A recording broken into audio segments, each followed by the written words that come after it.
Hi everyone, good evening. Tonight we're going to start the first video of our new topic being genetics.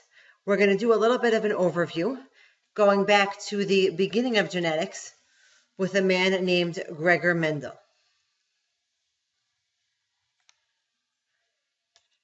So what is genetics? It's the scientific study of heredity. Another way of saying this is that it's the study of how inheritance is passed from parents to offspring. From the beginning of time, people knew that something must be passed from parents to their kids because anyone could see a she. So from the beginning of time, people knew that traits were passed down. The question was, though, how were these traits passed down? Or another way of saying it, what was being passed down? What is it that went from parent to kid that made a kid look like a parent? Here's where we introduce Gregor Mendel. Gregor Mendel really established the modern science of genetics.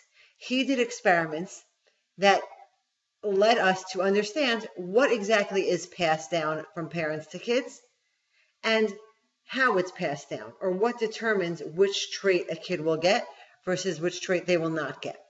He lived from 1822 to 1844, and he was an Austrian monk.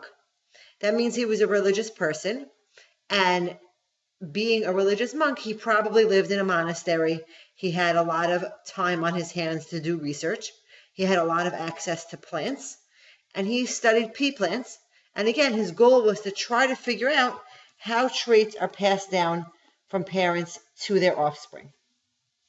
So as I said, he started out with pea flowering plants. So when we're talking about pea plants, we're talking about an actual plant with a flower that produces peas.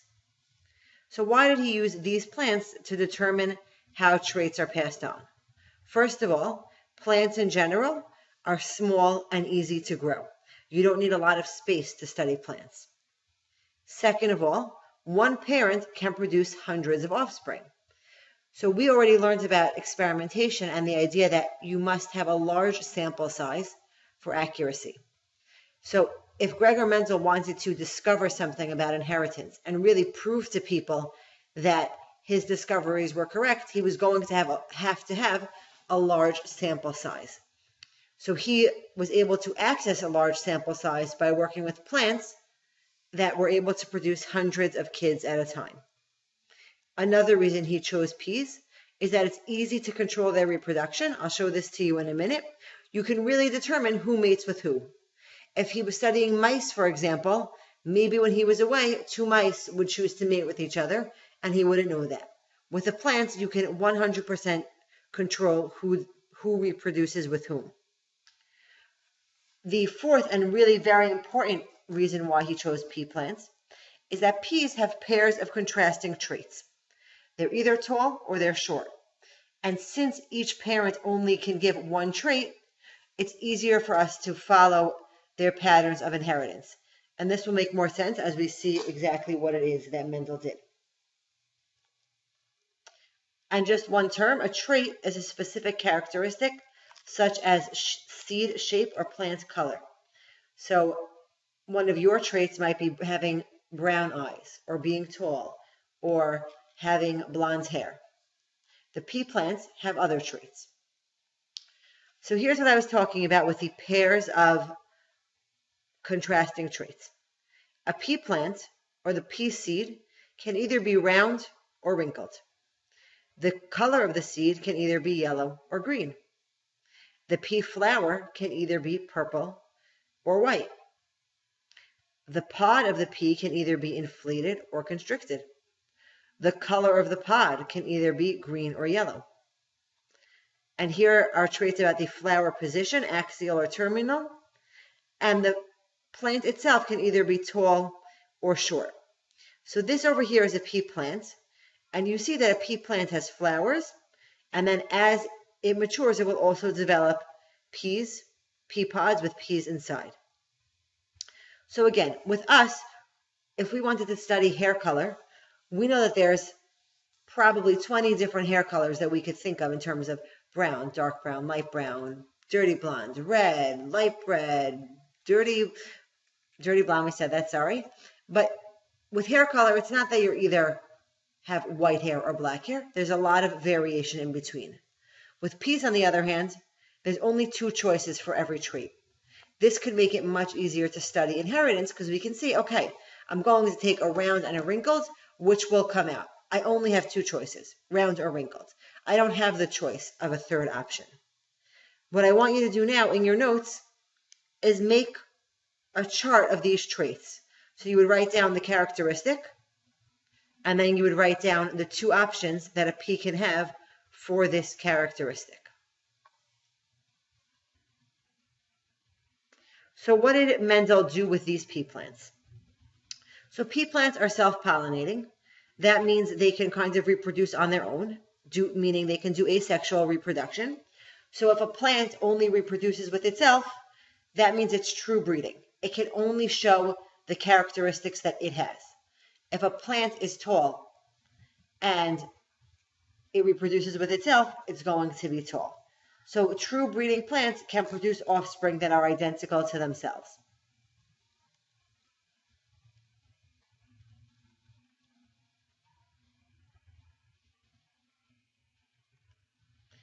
So what did Mendel do in his experiments?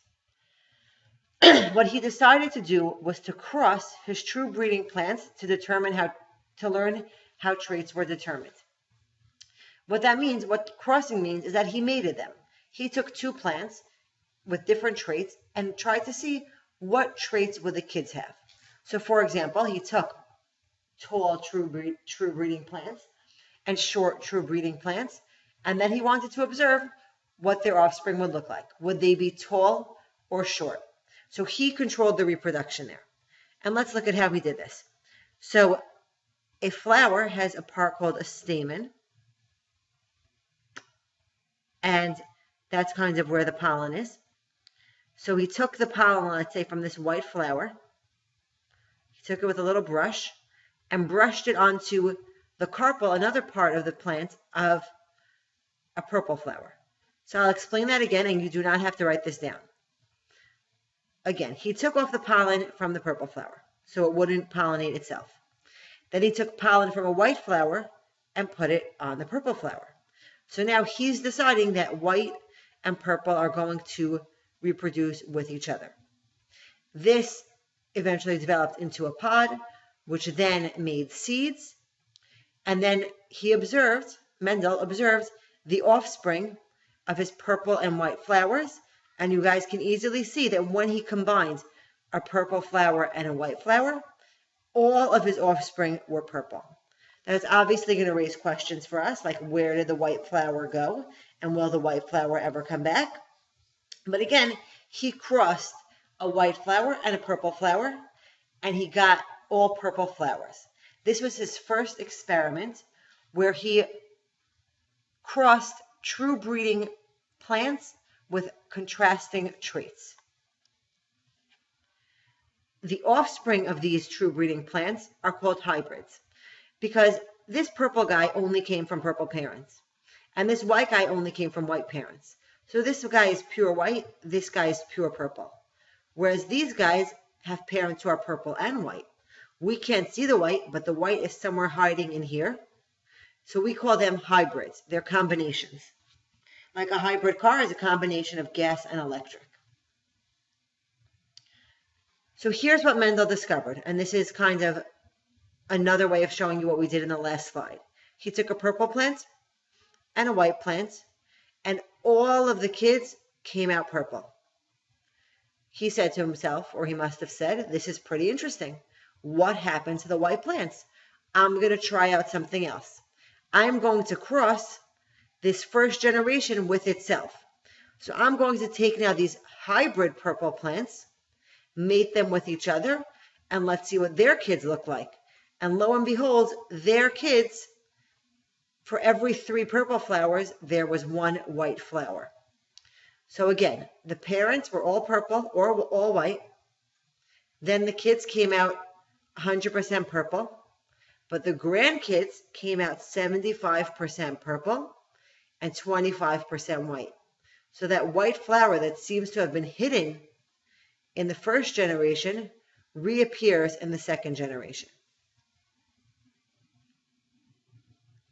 So what did Mendel learn? The first thing is that an individual's characteristics are determined by factors that are passed from one parental generation to the next.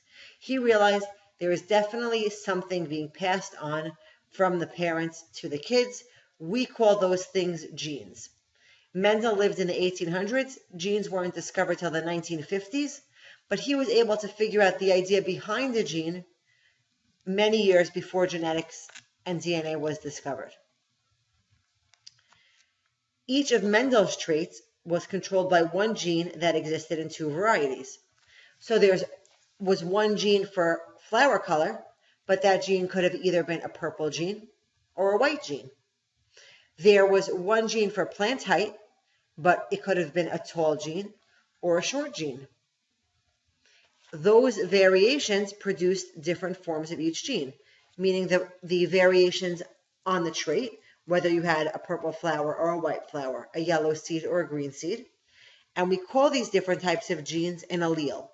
So we could say the two alleles for plant height are tall and short. We could say there was a purple allele for flower color and a white allele for flower color. And the last thing that Mendel learned, or one of the other things that Mendel learned, was about dominance. The fact that a dominant trait will cover up a recessive trait. So again, Mendel was really important because he helped us understand the laws of how traits are passed on. We see that he was a meticulous scientist. He worked in a very methodical way. He used pea plants for a specific reason. He was very careful in his experimentation. And as a result, we kind of call him the father of genetics.